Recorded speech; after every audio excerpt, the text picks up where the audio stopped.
the storm with Occupy Sandy, YANA, which is a Rockaway-based community organization that stands for You Are Never Alone, and now Restore the Rock, which is the newly incorporated group of community organizers that have been out there since the beginning. We have been working also closely and partnering with Respond and Rebuild, which is the only organization that is doing free mold remediation for low-income families, and they have been doing extensive pumping and gutting of homes.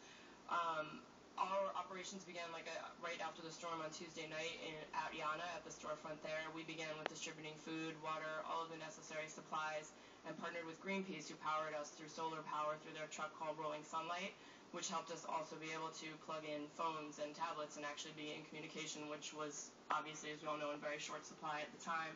We also worked with Respond and Rebuild, who began pumping out basements on Thursday. Within 7 days, we had about 6 different distribution sites set up throughout the entire peninsula. And I will tell you that we were able to respond quickly and efficiently because we had no bureaucracy and we had no red tape to go through. And we didn't have any rules that we were following other than helping and respecting people. Caring, listening, talking, hugging, smiling, crying, and a lot of knowing looks. And for all the government people in the room, I would encourage those knowing looks. They help a lot when you're getting bad answers from the government, which happens a lot these days. I'm not going to pretend that the government or non-governmental organizations can work the same way that we did without the red tape or the bureaucracy, but I think that it's really important moving forward that we all look at being able to respond to real-time situations and real-time solutions and being flexible, which was our mantra for the entire time we've been out there. There's so much happening on the ground, and if you can't respond in a moment's notice, then things go quickly awry. And contrary to what Deputy Mayor Holloway and Commissioner Bruno were saying earlier today, as I was listening on TV, there were not proliferation of services available up and down the peninsula. We were the only ones on the ground. We saw NYPD, FDNY, and DSNY, but that was pretty much it, and we actually wound up working very well with the police department, so that just goes to show how we can all change our operating procedures, can't we, moving forward. We didn't see the National Guard, we didn't see FEMA, OEM, Red Cross for days. Red Cross came and sat in the police precinct's cover when they finally did show up.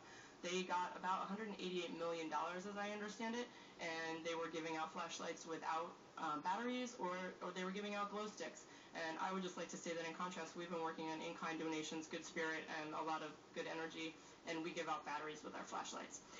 Just going forward, because I know I have very little time, there's so many things that I would like to say, and I will submit this to you in writing. Mold is a primary problem. We really have to address it. The city needs to get on board. The state needs to get on board. The federal government needs to get on board. It can't just be a Respond and Rebuild, who are currently the only people doing anything correct and following the protocol of CUNY and the Department of Health. Also, moving forward, we need to change what everyone's been talking about, which is fossil fuels and the reliance on the program that we've been following so far. Because if we had a different infrastructure and if it was based on renewable energy, we would not be in this position right now. If we start using Zone A as a pilot project, which is so feasible, and we get past the public service law, which prohibits community distributed energy, we can actually put solar and wind. It can cut back on the wind power that's coming to the ocean, coming off the ocean onto the shore, which will cut back on major destruction that took place.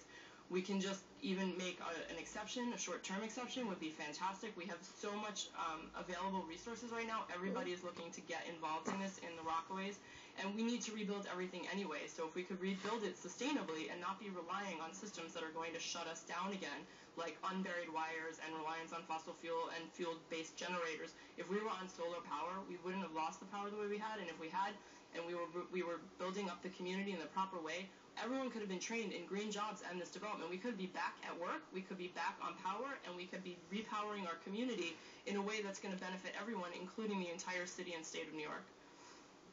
So I hope you'll join and Restore the Rock in our fight doing all that. I think you got the most into your time of anybody all day long. And you have no idea how much more I have. Well, welcome to our world. We had so many questions to ask, and we didn't get to do it either. But thank you. And there's an infrastructure hearing coming up, which you might want to present some of those ideas at. Thank you for your testimony. And I would also love to answer any other questions offline, continue conversations. We are not going anywhere is my point. Like I said, we just incorporated, and we are planning to stick around and help rebuild the Rockaways. Well, I've heard good things about what you're doing down there. Now, the very patient public will